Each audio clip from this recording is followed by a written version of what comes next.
Well, salam, salam, my brothers and my sisters. I want to talk to you about some things that's been on my mind, and I'm sure you might have thought of these things too, and it's been on your mind. I've seen so many people that are interested in being in the pulpit. I don't want to say reverend or preacher or minister. I just say in the pulpit. And many of those people have had ill will towards the drive to get them in that position. So today we're going to dive deep into some of those people who went into ministry and grew so exponentially that and failed because they went in with the wrong purpose and the wrong reason, and they bamboozled a lot of people, thousands and thousands of people, because they founded them as their flock. So today, that's what we're going to dive into. This is the Black News Network, the real voice of Black USA, broadcasting live from a Black perspective. We do not own the rights to the music, but we do own the rights to what we say. I am honored and blessed today to bring on my co-host and friend, Mr. Claude Foster. How you doing, Mr. Claude? Good afternoon, my brother. Glad to be with you on this beautiful Sunday afternoon. Thank you so much. We're going to go into, let's start with the very first individual that may bring in some interest. And we're going to start way back. We're going to even go further back than these two people on the screen right now. So I'm going to take us out so you can get a good look at who this is. Then we're going to come right back in about 3 seconds. So here we go. Take a look at who that is.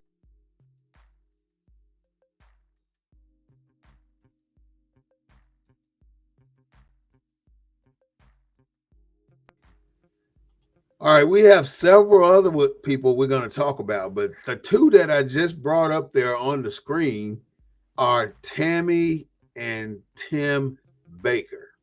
You remember them, Claude? Uh-huh. Tammy and Tim Baker? Was it Jim Baker? Jim Baker, yeah, Jim Baker. They had one of the biggest ministries that I have seen and took interest in when I was a young fella. I don't know what year it was. I know it had to be in the 80s, but they were so big and people believed in them so much and watched their shows and watched their sermons. But it got to a point where they were making so much money, it started to give you that feeling that you're above the position God put you in. And because you started feeling like you were above that position God allowed you to be in, he had to show you where you fucked up. And that's basically what it is. So do you remember anything about Jim Baker? Well, other than in terms of what we're talking about, other than him being a false prophet, the Bible talks about Matthew 7:15 says, "Beware of false prophets who come to you in sheep's clothing, but inwardly." 15? Matthew 7:15. Okay. "Beware of false prophets who come to you in sheep's clothing, but inwardly are ravenous wolves." And I think that fits Jim Baker to the T. And but it's not just Jim Baker's leaders who exploit Christianity for their own personal and political gain must be held accountable. And so, to the degree that who these people exploit, and the type of people, whether it's Jim Jones, they're typically people that are in a disadvantage in society, and these people know how to exploit those people. Political leaders do it. It's all across the board, ain't it? Not just the ministers, it's It's leaders all in it's all politics too. across the board. We hear about the big ones, Mm-hmm. Jim Jones. Mm-hmm. We seeing what's going on with T.D. Eddie Jakes, Long. Eddie Long. Eventually, they get. They get It's like brought a child. If a child has no parameters, no that boundaries. child just goes wild. Mm-hmm. And that's what these false prophets do. Mm-hmm. If greed is greed to begin with, some type of greed. When is enough enough? Mm-hmm. You That's a can't great question. you can't outbuy happiness. I mean, you can't. There ain't enough out there to buy for you to be happy. And how much money do you actually try and get by being a reverend or by being in the ministry? And people see the luxuries and the things that are out there in the ministries. Well, And huh? look Go at ahead. look at look at your politician from Louisiana, the one that they found 95,000 in the refrigerator. What was his name? Was it Mendez? No, well, Mendez is another politician, but this was Jefferson, Representative Jefferson from Louisiana. They found the $95,000 cash in the refrigerator. These people make $174,000 a year. They got all kind of perks. How much do they need? Well, Joe Osteen was hiding money in the bathroom walls. But while I'm talking, I want to bring in our second host today and our guest from Mississippi. This is Mr. Steve Herron. We would like to welcome you to the Black News Network. As you know, we're talking about false prophets today and people that go into ministry to make that money, because it's a ton of money in it. And I've seen it all over the world where people take advantage of souls that are weak and ready to follow. And that is where our problem is. So Jim Baker, problem was he was screwing all of the secretaries and the young ladies in the church. And then he gonna come up there and talk about I have sinned, like somebody gonna pay attention to that bullshit. And people stayed with him, and that just reminds me of the same shit about the DT that's running for president. He does all this shit and people stay on his line. They don't get off his line, even though he's done these things. Same with Jim Baker when he confessed that's what he did. He cried about it. What do we got to do to let people know that sooner or later you got to turn it loose, because God don't like ugly, and He tells you in the scripture, like Claude just said, Matthew 7:15, that false prophets going to hell. It's just that damn simple. We cannot live in a society that don't recognize this type of game, and that's all it is to them, a game. It's a way to get in a position so you can have the power of people. And when you get that power of people, you got two ways to go. You can abuse that power, or you can use that power to do something correct for the people that you represent. And that's what they don't do. Jim Baker didn't do that. And look what happened. He fell from grace. He was like Lucifer being kicked out of heaven. Get the fuck out of here, because he's wrong. But there were still people that stood by him, even though he was fucking everybody in the damn congregation. And Tammy stayed with him too. Any other thing on Jim Baker? Because we're going to go to Jim Jones. They come to us in sheep's clothing, man. They're like this little innocent lamb of God. And when they get caught, then they revert back to this whole forgiveness analysis. Remember him crying on stage, and sympathy and empathy and all this kind of humanity that's a part of us. And so So, Steve, do you have any comments right now, or you want to just jump in later on when you're Right ready? now, Huh? I'm right now I'm trying to establish a good connection. Okay. I'm not All right. connected to you well because it keeps cutting off, and then it shut me out there. I had to come back. But I want to Okay. apologize for being late joining you, and I'm gonna let you guys go ahead till I get a good connection. I'll be All right. listening though, I think. Okay. I appreciate that, my brother. Mhm.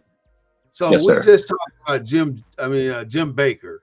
Now we're going to go to one of these guys that are so pathetic that we really can't believe that he did the things he did to our people. We were the ones following this fool.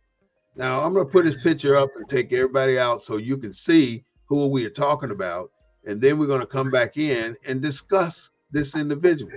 So here we go. Tell me what y'all think about this dude when we get in there, when we come back.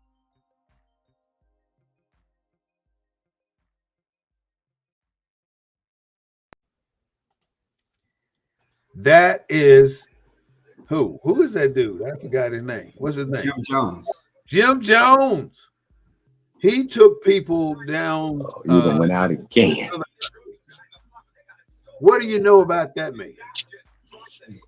Well, what the news reports. I mean, he convinced a group of people that his version of religion was the true gospel, and it had nothing to do with education. I mean, a lot of those people that went with him were PhDs. I mean, they were well educated folks. So it goes beyond education. These false prophets are able to latch on a certain element of our humaneness and attach themselves to that, and we forget what the Bible says. We forget everything that we were taught, and they become our mother, our father, our whatever provider. I mean, you name it. Jim Jones just took it to the extreme.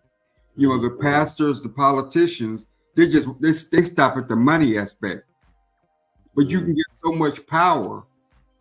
You can amass so much power that it goes beyond just what we think would be a normal want, a normal need. And it's not just Jim Jones, but you're forgetting about all the other false prophets, the Christian right, all these political leaders and stuff like that. They come out of that same mode, that same kind of argument and same kind of we know what's right. We're gonna do right by you, and all at the same time they're lining their pockets. So, I had a guy tell me, since I worked in civil rights, I had a guy. I was working a community event, and they didn't have any supermarkets in the community, right? Any like a nice HEB or Albertsons or a quality grocery, right? And his comment was, "Well, we don't need one in our community. I can stop at a supermarket on the way home." And that got me to thinking about integration and our mindset. When we were fighting for integration, we wasn't fighting for inclusion where we were. We were fighting for inclusion where somebody else was. We wasn't fighting to build movie theaters in our Black community so our kids could go to theaters close to home. We were fighting for integration to go to theaters where they live. So I think whether it's the church, whether it's with these false prophets and what have you, it's these kind of false. When we talk about America and we talk about all these different false structures that are put in place to keep us in our place, it's just a continuation of that. The churches are 501c3s, which legitimizes them, right, as a component of government. You think government would set up something that would benefit the masses of Black people who've been corrupted by religion in the first place, who was taught a certain style of religion from the beginning that wasn't even introduced to the Bible? The Bible was only held by a few people, the master or some other Black person that the master had direct oversight on. We never held the Bible. You go to most churches, you don't even see no Bibles anymore. You know, allegedly they're on the cell phones and stuff, but we've always depended on that one person to tell us what we need to do. That is such a description of people that lead us through our society. So think about it. Today is the most segregated day in the United States of America. Black people go to black churches, white people go to white churches. We are segregated on this day more than any other day. Any other day, we're all in the supermarket together. We're in the schools together. We're in the libraries together. We're in the pool together. We're everywhere together. But that togetherness was our demise. I mean, to me, it seems like the government placed these benefits into our community that benefited the people that kiss the government's ass. And when you kiss the government's ass, you do not get sent out of the network. Like Medgar Evers didn't kiss ass. Martin did. He kissed ass to start with, but later on he stopped kissing ass and he got into trouble, and they ended up killing him. There were other people that were assassinated too, because they did not follow the doctrine of what the government wanted them to follow. And even in the 1950s and 60s, if you decided to get out of line with what the white people wanted you to do in your community, then your whole community is in jeopardy. Now, a lot of these people today don't know the things, that the barriers, the boundaries that we had growing up in places like Georgia, Alabama, and Mississippi. We didn't have the opportunities that the people that lived in the big cities had. We were confined to a black area, and you did not leave that black area to go anywhere on the white side of town after dark, because you're subject to be killed. And there were black people that were killed that I knew about in Mississippi. And these people are the people with the power. And I think that's what they are so afraid about right now, is losing the power. And it's not us. It's Leviticus 25:10. It tells the people in America that you're going to return our shit, because that's what you did. You took it. Look up Leviticus 25:10 and see what it says about returning us to our people, to our ancestry, to our land, and to our religion. That's what's got to happen here in America. And they go so far out of their way to keep us ignorant to who we are, because once we figure out who we are, then the party is over. The party that they have had for the last 400 years, it's over, because there's no way we're going to allow them to continue this into the next century. We've come to a point where it is about to change, and that is why Donald Trump is running for president, because they know it's about to change. Now, remember, Donald Trump came right after President Obama, and Donald Trump was like the destroyer that came. They wanted to put him in there because he was just the 100% opposite of what Obama was. And that's why they put him in there with his dumb ass. He's a dumb ass, but people follow him, and he listens to certain people. But there are so many people that want to do harm to this country. They think because we've made so much success in this country, they have a problem with our advancement, and they have the power, but they don't realize we got power too. But we don't have to show our power. But back to Jim Jones. Jim Jones took over 1,000 people down to Guyana. And I met one lady who was in his cult that did not die in I think it was 1980, I don't remember, 82, 83. It was 1988. I met a lady that was in Jim Jones' camp. and she knew that there was some things going wrong, and she got out of there way before it was too late. But he had those people eating out of his hand. Many of these pastors or these reverends or these ministers that go into the ministry and they find that they got all this control, they start to implement rules that benefit them personally. And that is where the buck hits the road. That's a rubber meets the road. They got to change from that point. Once they start to take advantage of the congregation, then people should be able to see that. But sometimes it's too late. You know, just like women. If men go out there and they want to sleep with a woman, they're gonna put everything they got on that woman that night because they want to get laid that night. So they're gonna come at her with everything they got.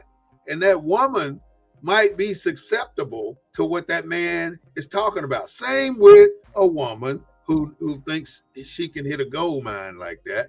She's gonna come at that man with everything she's got so she can get what she wants. And then after she gets what she wants, she's done. She wants to go to the next one and get what she wants from there. So it is a dual-edged sword. You have to be smart enough to not allow people to execute that type of power over you. And if you do, then somebody need to reel you back in. It's got to be an intervention somewhere. There were people tried to get their families out of Jim Jones' camp.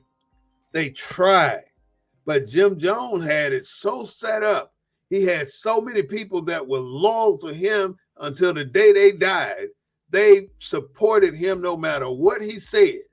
They supported him. Jim Jones had gotten so powerful where he would bring in, if a couple was there, his right was to sleep with the wife or the daughter of that family, and that family was okay with that. They would have to give their child to Jim Jones for as long as he wanted it. And then if you look at some of the images and pictures that are out there about him, you see he's surrounded by young people, young girls, and young boys. He went both ways, by the way. He did the boys just like he did the girls. And at the end of the day, these congressmen went down there because a lot of people had been complaining to Congress, and they found Jim Jones. They talked to him, and people started slipping notes to the people that were in the entourage. And these dumb motherfuckers, I'm sorry to say that, these mofos gave the notes to Jim Jones and said, see, we got people wanting to leave. How stupid can you be?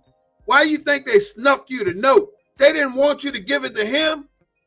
They wanted it to be secret, that they wanted to leave, because they knew if they let him know that they wanted to leave, he was going to do something low down to them. So and then when they got ready to go, many people followed those people back to the airplanes. And Jim Jones told them to kill them. And that's exactly what they tried to do. They killed the senator. They killed they killed all of his entourage. I don't know who got out of that situation, and I don't know who died, but there were many people that were part of the group that wanted to leave, and they got to the airplanes, and these people that was in Jim Jones' camp opened fire, and they shot these people because Jim Jones knew it was over with. So now it comes time to drink the Kool-Aid. After he done killed everybody on the airstrip, they go back to the camp, and now they done put all this poison in the Kool-Aid, the poison Kool-Aid, the syrup, and everybody had to get a cup full, and everybody had to drink it. And if you didn't drink it, there was somebody to inject you with it, with the needle. They injected the ones who refused to drink it. Welcome back, Claude. I'm talking about how they made the Kool-Aid and poisoned the Kool-Aid, and they made over 900 people to drink this Kool-Aid, and over 900 people died right there on that damn field for Jim Jones. And it is a sad situation. Go ahead. Well, how did so many people believe that Jim Jones was taking them to a utopia? I mean, what's at the root of these belief systems, man, is something better than what they got. You know, whether it's the past politicians, they're promising something that people don't have. And as long as we have this kind of unequal society, people are going to always be grabbing hold on to something that gives them something better than their current position in society. That's beautiful there. That's a beautiful analogy. Go ahead. I mean, are these folks going to always, are these charlatans going to always be with us? I think, yeah. I mean, how can, look at some of these mega churches, man. These are thousands of people with all different kinds of professions, all different kinds of education degrees, all different levels of understanding. They're following these kind of prophets, professionals, as well as the people that are more vulnerable. That's how my former pastor can work with a guy in Louisiana, a Wharton graduate, and sell people bonds that they knew weren't no good. Chinese bonds had no value. Taking poor people, taking people's life savings, man. Yeah, that's something. Another one of the preachers we fall victim to that. And like I said, man, we have an unequal society. You remember Lamar Whitehead, the preacher that was in the pulpit and was preaching, and the people, the robbers broke into the church, and he took all his jewelry while he was in the church and preaching, and he had wore everything he had wore it to church that day, trying to show it off because he knew he was going to get robbed, and they caught him. Even though that went down, they took all his jewelry, his wife's jewelry, and then later on they found out that it was a setup. They set it all up, and then they put him in jail for racketeering. He took $90,000 from a single mother and would not give it back. So she sued him and went to the federal government, and they put him in jail for 9 years. He's in jail right now. Huh? Look at Menendez in New Jersey. You know, he's got these folks. You know, $174,000 salary ain't no chump change. For a preacher? No, for a politician. Oh, okay. Annual salary, that ain't no chump change. Yeah, but that ain't enough. For us to look at it, you know, that ain't enough. What's enough? What's enough? These pastors that grow these mega churches, they're not growing the mega churches because they want to get people to heaven. They're growing the mega churches because it lines their pocketbook. But who's to say you and I need a liaison to get to God? Who's to say that we're building a spiritual heaven in church to get to God, when we all know that God is talking about this temple within? We know that's what he's talking about. He's not talking about that church. I know there's fellowship there. You meet your friends there. Your family has always went there, and it's just a tradition for us to go to church every Sunday. But look at it this way. You work most of us work 5 days a week. Okay? That's time that's lost. And you're going to work that for 40 years, huh? Why is our neck of the woods? I mean, we're both, we're from the South. Why is the South the poorest region? It's the most religious region. Yeah, because they look for God to help them out of the situation they're in. And God will help them if they don't use a man or a woman in between them and God. That's the problem. They let this man, you can go to church every Sunday, but as long as you realize he's not there to be your liaison to God. If you can get that through your head and you can go to church every Sunday and know that you're going there just for fellowship, to hear the word, and to get out of there and go back home and do your own praying and do your own connection with God, then you're on the right track. But if you going in there to think that preacher gonna tell you he gonna get you to heaven by doing ABC, you're gonna get bamboozled. He gonna take your money.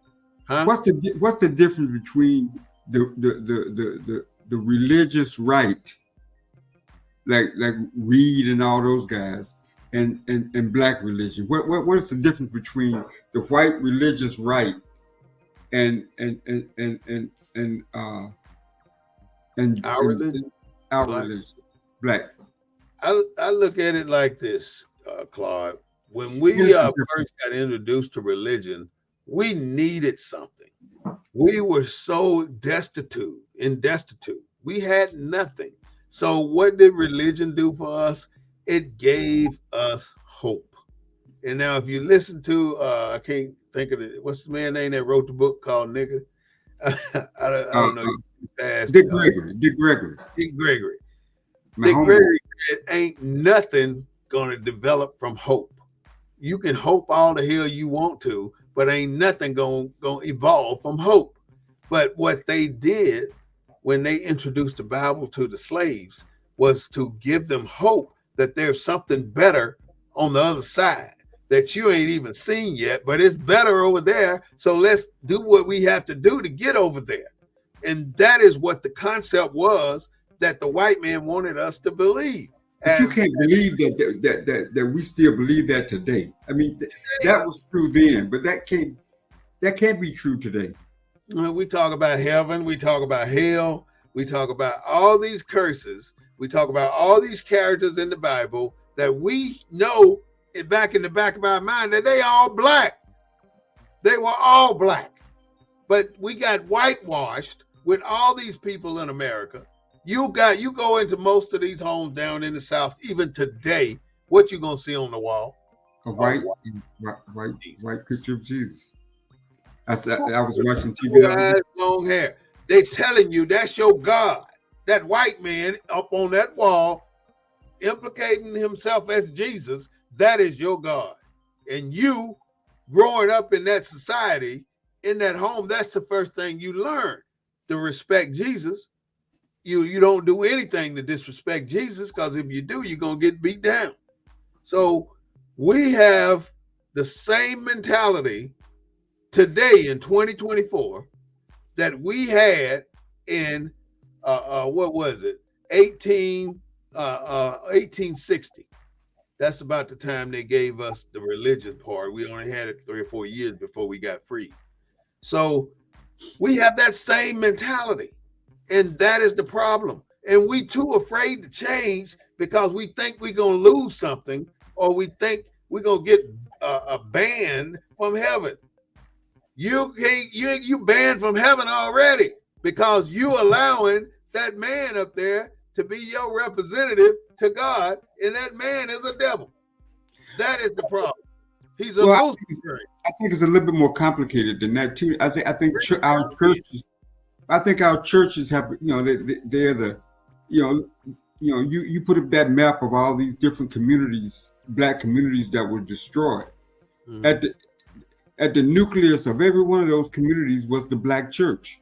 Mm-hmm. So it's when. Well, even today, you look at most black communities. When you look at any kind of development, any kind of economic development that goes on in that black community, social outreach or whatever, most of the black leaders come out of that black church. But if it ain't benefiting the church, it ain't gonna happen. Well, tell me something that happened when it didn't benefit the church. Exactly. Well, yeah. Nothing. Because they are looking out for their own interests first, and then what we can do for the rest of the country. They built a gym with city money at a church. I ain't gonna call no name. When they built this gym, now they charging people to use it. What kind of shit is that? You took city money and built that gym, and now you want to take money from your constituents, your congregation, to use the gym. Churches have access to tons of money, and if they are smart enough to get that money, What are you going to do with it? You're going to go build a big dumbass building that you use maybe once a month, and it's just sitting there with nothing going on in it. And you took our money to build that shit. What the F for? Why do we need that when it's all over the city and you don't use it? Look at downtown San Antonio. You go down Commerce Street, is that Martin Luther King, where they got Barbara Jordan Community Center, and right beside it, they got Claude Black Community Center. Who in their right mind gonna put two community centers side by side? And not even a mile away, there's another one, the Dory Miller Community Center, that's been sitting empty for the last 7 or 8 years. Well, I think you can answer that. I think you know the answer to that. That there is no consideration for black spaces that are devalued. Mm-hmm. They threw up a couple on the black side too. They look at it, you know, that's the establishment's way of recognizing significant black achievement. Mm-hmm. So let's just throw up a community center, whether it's used or not, whether people want it or not, you know. And so it's this whole facade of our worth in this country, man. That's not just in San Antonio, it's here in Houston. All over the country, yeah. It's all over the country. Our spaces are devalued. Churches, the churches that become mega churches give those pastors a lot of political clout. Mm-hmm. But what are they doing with it? Do you think pastors right now are telling these people who to vote for? Yeah, I don't think that they're not explicitly doing it in our churches. They're doing it in these white churches, though. Oh, they yeah, are definitely doing it there. Well, they're not explicitly saying vote for. Give a damn about that. They're not saying explicitly vote for Kamala, just like the fraternities and sororities and all these groups. They're not saying it. It's implied. Mm-hmm. It's implied that that's who you got to vote for, because we got a two-party system, right? Mm-hmm. A and B. Mm. If I tell you don't vote for, if I say we got a binary choice, A or B, mm-hmm. we got to vote for A. Everybody gets the message. But you ain't mentioning no names. You ain't mentioned no name. You ain't explicitly said go out and vote for Kamala Harris or go out and vote for Donald Trump. Mm-hmm. I mean, what I'm saying, our government allows this system to work because it's all about control. Mm-hmm. Churches are all about control. You think the government, every institution that benefited black folks directly has been destroyed. Mm-hmm. Agreed. The leadership that stood for black people have been murdered. Mm-hmm. So what's left standing? We have to ask ourselves: is it really for us? Mm-hmm. Because if it was, it wouldn't exist. Mm-hmm. Just like all the black towns don't exist. The ones that they destroyed, yeah. There's a lot of towns. All the black towns had black churches. They did not want us to. Those towns were too successful. Too independent. Yep, and that's exactly why they destroy all these towns. Seems like every time we do a show, we bring this up, and here it is again. All the towns that the federal government allowed white folks to eradicate. Everybody in that town were made to move or killed. Okay. I mean, you can go, most people know about Tulsa, but Tulsa was one of the last ones that got done. Look at all the ones that happened before Tulsa. Then nobody talks about them. And you look at the tower in East St. Louis, that arch, that was black. That was a black community. Community. Look at New York, Central Park. That was a black community. Atlanta. Yeah, all these places where you see these common grounds that used to be black folks' land, and the federal government or the state government took it, and that has been the problem all along. So you ask yourself, the institutions that still exist, obviously they serving a greater and a wider good for the same folks that enslaved us. Mm-hmm. Yeah, you're serving a purpose if, like you said a second ago, if it was something good for us, then the government would have destroyed it. and you wouldn't have. So they allow what's not good for us to exist, but it portrays like it's good for us, and it's not. For instance, the NAACP, how can they last when every other black organization is gone? Well, I work for the NAACP. Now, this is a question you have to ask yourself.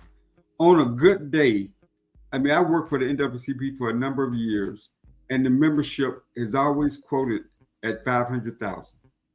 There are 46 million black folks. So why is the NAACP the official spokesperson for black folks? Who set it up?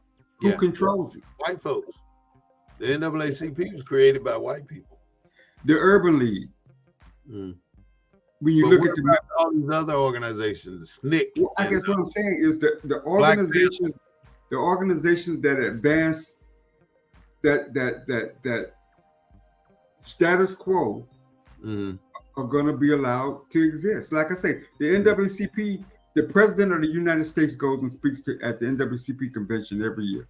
I mean, like they represent us, right? But let's go back to why we're talking about these organizations. We're talking about the NAACP, the president going to speak to them, of the United States going to their meetings to speak to the NAACP, because the NAACP is not a threat to the federal government.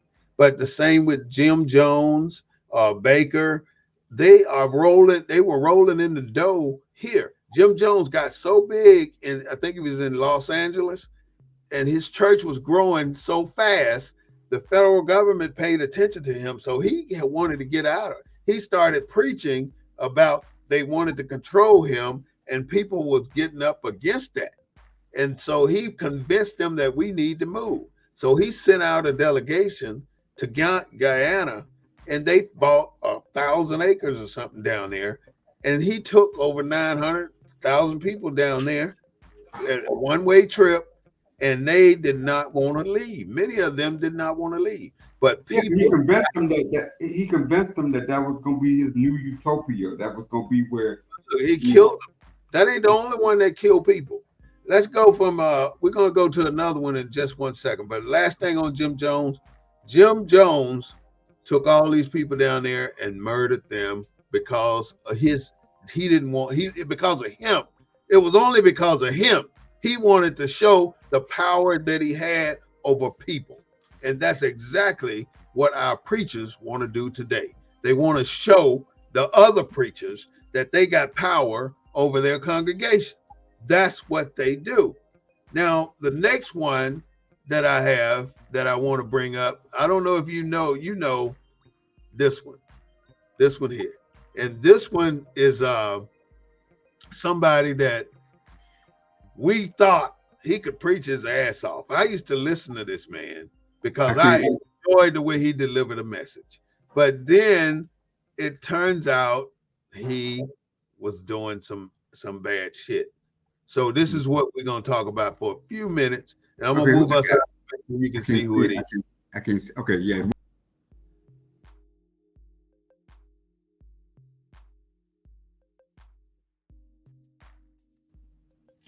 Is that's Eddie Long? That's the best picture I can get of him, because every time I do it, I couldn't cut it right. So Eddie Long was a powerful house. He had a congregation that was growing by 1,000 every week.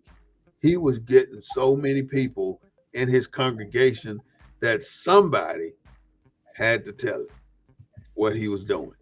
He was recruiting young boys to be his mate. And that is what brought him down. He had so many young boys in that church with him. And you didn't know whether he was messing with every last one of them or a few of them. But he came up and he confessed to it too. But I don't know if he went to jail or what happened. I think he died the year or two after that. But Eddie Long, being the preacher that he was, and like I said, I used to listen to Eddie Long because I thought he was a wonderful preacher until all that stuff came out. But that didn't change the fact that he was a wonderful preacher. But I know now if I wouldn't follow him, but people still follow Eddie Long. And to keep it going, I'm bringing up the next one, which is so bad. This guy here that we're going to talk about is somebody that nobody thought he had the power that he had. Here he is. I'm going to show it for about 5 seconds.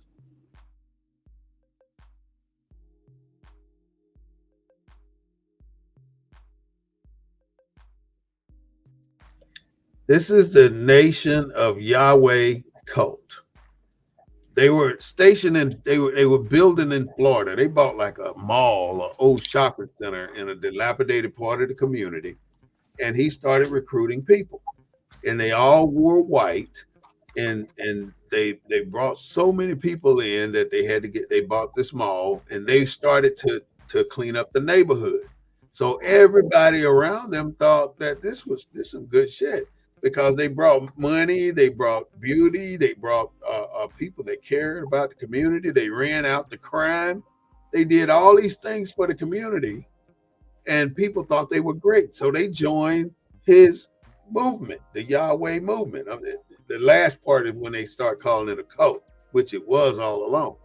So when he started to get all these members, and the men would come in with their wives, he had the wives stand in front of him naked. He didn't touch them, but he would tell the husband that he needed to do something. I don't know what he said, but all the wives that came in had to stand in front of him naked. And he didn't mess with all of them, but he did mess with a significant number of the wives. And some of the black men came out. There was one black man that started to tell the story, and nobody else, one black man. But I saw in some of the footage I looked at, the Yahweh cult was evicting entire apartment complexes for their people. They put out people, they don't give a damn where you got to go. You got to leave here. They also, if you did something against them, they would send out the squad to go out and kill you. And that's what they did. They killed a lot of people. And that's how they got caught. They killed one of the members, rolled him up in a blanket, and threw him out in the woods. And the popo found him, and then they traced it back to the Yahweh cult, and they arrested this guy. And this guy had his congregation, over 2,000-3,000 people, start to call him God. And that's where the problems started. When people start to believe in a man as a God, they got problems. But that's what they want, some of these people that's in the pulpit. I don't know if you've ever been to a preacher's meeting. Every month they meet, and they go in and they discuss what the sermon's going to be for that month. And then they go out to the churches and they do it. This is like, you got the Baptist part, you got the Protestant part. They all the different ones go do what they do, but they do it once a month. And when they built this gym, the Baptist crew was so pissed off that they filed a lawsuit against this church and lost the lawsuit. But they did it because they wanted some of that money too, and they couldn't get it. And it was all about the money, because the city was giving it out, and only one church met the criteria. And these one that didn't meet the criteria was fussing about it, and they sued and didn't get shit. They just lost money. But they were angry at that church, and they still are angry at that church, because that church received all that money. And I went to one of the meetings, by the way, a couple of the meetings. I talked to those people in there and about an issue that was going on. And the pastors, there was probably 8-10 pastors there. They said to me, "What's in it for me?" I'm looking at him like, what the hell are you talking about? What's in it for you? You're a representative of the community. You got a congregation. Why are you asking me what's in it for you?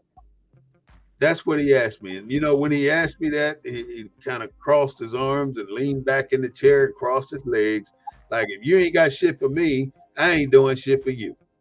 That's the kind of shit that made me mad about these. Like a mob boss. Like a mob boss. It's a mob boss.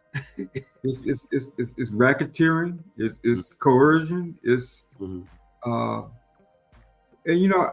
I just think it's that's just America, man. Mm. Except that we do it through religion. Through the church. Through the church. Mm. We don't have big corporations. We don't have the other stuff to manipulate and take advantage of people and stuff like corporations and businesses. We do it with the only institution that we've been allowed to hold on to, and that's the Black church. So why are we holding on to it? Why can we hold on? We're not holding on to it. Government has allowed us to hold on to it. If government limit, would they not let? Let's say you got a Walmart on your block, right? Would the city allow them to put a Target right next to it, or would the city allow them to put a Walmart, a Target, and an HEB right next to each other? Would the city allow that? No, they won't. Why are they allowing you to open a church right next door to each other? The council district I work for, Houston's population is 2 million. Each city council district, there are 16 of them, 200,000 people, each district. In this one district that I was the council district I was working in, District K, there's a black portion of the district, majority minority, and then there's a white portion of the district. In that minority, a slice of that minority portion of the district, which is a quarter of those 200,000 people, there are 99 black churches. Wow. 99, almost 100. It's probably more than 100 now, because we don't have. What else do we have? We can flourish. We don't have a lot of black. We don't have a lot of black businesses. You go to right there in San Antonio. How many black folks own businesses in the black portion of San Antonio? Even there, Claude, that's a beautiful way to transition. The black businesses are black businesses that are marginally succeeding. You don't find 5 black businesses in a city that are, startups making over $500,000. I don't even know if they're making over $150,000. You can name some permanent 5 or less. They don't. I mean, all these black businesses that start, they hardly ever get to the real money, and they hardly ever own their building. And they got revenue coming in from Mexicans, from white people, from Asians, from everybody. You don't get Mexicans in your shop. You don't get white people in your shop. Exactly. And you don't get Asians in there. Exactly. You don't get those Indians in there that own all the damn gas stations and all the damn hotels. You don't get them coming to your black-owned business, spending their money just like you go to their facilities, spending your money. Right. The Koreans, you go to their store spending your money. The Chinese, you go to their store spending your money. The hair store makes $2-3 million a year. And that goes back to your question. It's easier to put 3 community centers right there together rather than put a quality grocery store, a movie theater, or something that has some kind of variety that shows that you value a particular community. And so that's why we got a lot of churches. Those are our businesses, and they operate them like a business, many of them. We got those churches because of the pastors. Well, that's who spearheads the opening of a church. The greed of a pastor, the greed of a minister. Those are the ones who spearhead it, and the people that go with him is his flock. That help. You think it's greed at the core of? It's got to be, Claude. Ain't no doubt in my mind that it's greed at the beginning, because the only way they're starting up a church is because of dissension. They got a problem with what happened in the church, right? With pastor. So now they so pissed off, they gonna go out and say, we're gonna fix that shit. We're gonna go over here and open our own church. And they want to take the congregation with them. All y'all, they coming with me. In a warehouse. They open it up in a warehouse. They taking people, robbing Peter to pay Paul. And then all of a sudden, both churches can't get over 50 members for the next 10 years. The people stop coming. and they stop coming because it's a bunch of bullshit. But that pastor, huh? but that pastor got the same status as every other pastor. Yeah. He's invited to the same. Less. He's invited to the same table, whether he got 5 members or 5,000 members. He can sit at the same table. Yeah. And that structure that's part of our Black community has been allowed to exist. Mm-hmm. And because there's no threat. There's no threat there. They're not preaching unity and let's organize. Well, let's be a formidable force in our community. Let's represent our community. Let's go to city hall meetings as a church. Let's go to events as a church. You don't see churches out in the public doing things. You don't see them. They're doing things right around their church. They inviting you to come to their pantry to get some shit that they just got from the damn food bank. That's what they do. And they're inviting you to come to their clothing area where everybody in the church done donated their old shit for you to come and get if you needed it. But go in there and say, I'm having a hard time this month. I can't pay my light bill. I can't pay my car note. I can't pay my water bill. And my damn rent is due. So, church, can you let me borrow $1,500? Hey, Brother Bey, I got to cut out on you today. Okay. I got another appointment at 4:30. It's after 4:30 now. Okay. Well, I will see you. I want to say thank you to my co-host, Mr. Claude Foster, who's been here doing his thing, telling us his knowledge about these churches. So, thank you. So you want to say your closing statement? Well, I just want to go back to how we're made in America, brother. Mm-hmm. We're made in America. So our institutions, even our own humaneness, black skin, white mask, that's us. We're an image of somebody else, and that's in our DNA. And until we get that out of our DNA, every show we're going to be dealing with some malady that exists in the Black community. And so rather than dealing with the maladies, we need to talk about the issues and the programming that got us to this point. So I look forward to those future discussions. But it's a great show. It's a great segue in talking about the institutions that are affecting us and our communities the most, because that's what we've been allowed to hold on to. Mm-hmm. It was created on our behalf, and it's part of our culture. So we got to fix it. So I'll leave it like that for this week. All right, Mr. Claude, thank you so much, and I'll see you next week for another discussion. We might do exactly what you just said, institutions, something about institutions. All right, brother. All right, take care. See you next time. Okay. All right.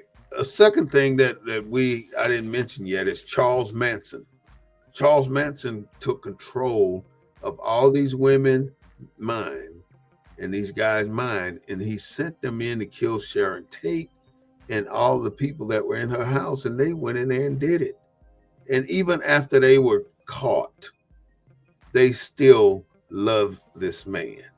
And they went to jail loving this man. Basically, he had the power over them. I'm just going to mention a few more pastors that had problems, and you see how the people died as a result of these pastors. Let's look at David Koresh. David Koresh put himself in a situation where he was fighting against the federal government, and they wanted to come in and do an inspection on his facility, and he denied that. And when they got pulled up to the gate, he opened fire on one of the officers, and from that point, it was on. And the end results of that entire thing was they burned down David Koresh's building with the people in it. Some people got out, but not all of them. So when we talk about hiding behind the good book, means you open up this facility, believing in God, representing God, talking about God, and people listening to what you say, and they believing in what you say. But you eventually think you got so much control over these people, you're going to put your own twist in it, and it goes downhill.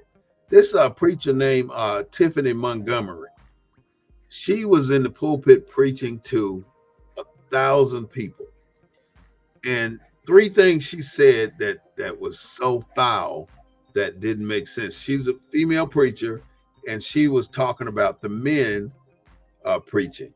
So she said that the men were cock blocking.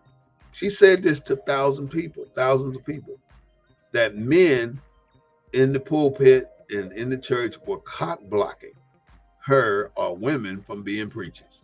She said that. And that's not all she said. She said that the men don't have the balls to do what she's doing. And that's why she's in the pulpit, which is another stab at men. I mean, you talking to people with hatred like that. This is the kind of mentality we're allowing these people to get into the pulpit, and this is what they're presenting to the people. But they're not paying attention to what's happening out here in the world. And the last thing she said, your dick in somebody. She said, you running around here putting your dick in somebody, but you ain't got the balls to come up here and preach the right word. She stood there and she said those things to the congregation. Now, how low can you go? This is Tiffany Montgomery. Look it up. You'll see where she did it. She just lied. You got other preachers out there like Ray Curry, Eddie Long, Creflo Dollar, who wanted a plane, a jet, and he went back to his people, his congregation. He had a jet now, but he wanted, I think it was Tyler Perry's jet, or some, I don't know who jet it was, but he wanted to buy a jet, and the congregation gave him the money to do it. Well, now you got two jets, but people knew that was wrong. The best preacher I ever heard in my life fell from grace this year. That was the Dr. Eddie Long. Not Eddie Long. What's his name? Tony Evans. That's who it was. Dr. Tony Evans. I love listening to Dr. Tony Evans. I've listened to him for over 15, 20 years. And this year, he removed himself from his ministry because his infidelities. That's how sad it is. People get so much power, they start doing crazy things. Those are the preachers or ministers that I wanted to mention today, but I wanted to mention these people that hide behind the good book because they are the ones who make our society fail. Not just the individual, they make our society fail. Because if you go into a church and you invest 20, 30 years into that church, and all of a sudden the pastor do something like that, now you got to start all over again with a new pastor or at a new church. So you've invested all this time into a church, but you've allowed this man to become crooked. And that's where the problem lies. The people that attend the church have to pay attention, and they have to address hard issues. Just because you don't want to embarrass nobody, you don't say nothing, and you let it go, and then it gets worse. And then somebody get hurt, like somebody 10, 12-year-old get raped or molested by the pastor. Then you got a real problem because the law is going to get involved. But you had the opportunity to stop that shit, but you didn't. You had the opportunity to get rid of that guy that was ruining something you've invested 30 years in. You allowed him to do it, and you knew he did it. You sitting up there as a deacon or usher, and you know this is going on, but you say nothing. That's the kind of stuff we have to change. We definitely got to change that. The last part of my program today, this is the Black News Network, and I want to talk about the school system. A couple of things I found out today, that the school system, in so many words, it takes a child into the school system, and the objective is to conform that child into an individual that can add 5 plus 5, that can write a sentence. I know Johnny left for the store, that can do some basic things, but you got to sit down and do it.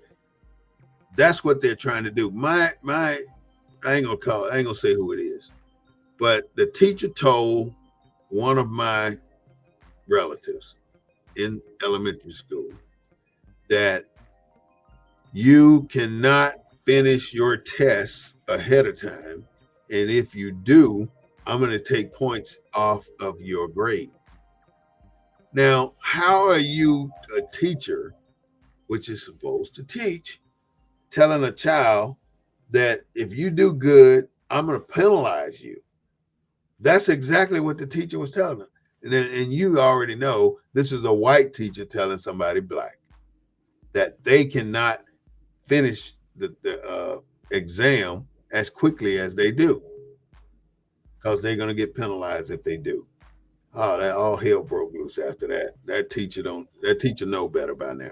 So the school system is basically the opposite of success.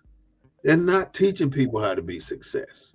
That coming out of high school, that is not where they learn how to be successful. They got to learn that at home, because when they come out of high school, they don't do any social life things. They don't do a single thing for their social life. Hey, they don't know how to do everyday reactions or everyday things that we do on your own. You need your parents to help you do this, to help you do that. I ain't talking about like take out the garbage, wash the dishes. I ain't talking about stuff like that. If you wanted to buy a car, you can't go to the car lot and buy a car. They'll get you hook, line, and sinker. You got to take your parent. So you don't learn valuable things that you need to know from school. You do need to know what to do when you go to the car lot, because they will screw you in a heartbeat. And that's what they do. You don't know how to manage your credit report. You don't know how to manage your checkbook. They kill your spirit to be a better, successful person when you come out of that school. They don't want you to shine. If you black, they don't want you to shine. They're going to marginalize your excellence all the way through school until you start to realize you can't do this, you can't do that. I'm just going to sit here and be a student till I just want to get out of here, because all this shit is bullshit. All right, they purge out the good in everyone, and they don't leave it. Only one right answer. What do they teach you in school? There's only one right answer to this question. But in reality, you got multiple right answers to this question. It's only the decision of the individual who decides what's right to them. You cannot have a child having a mentality that there's only one right answer. When you teach a child that child has a narrow vision of a developmental part of their life. They are not going to explore what they can actually do when there's only one right answer. So don't allow your teachers to teach your children that there's only one right answer. They have the audacity to teach your child to sit down and shut up. This is quiet time. So you got to sit in a chair in a school like you at work and not do anything because this is quiet time. Bullshit. They teach your child this. You need to be more involved in what's happening in these schools.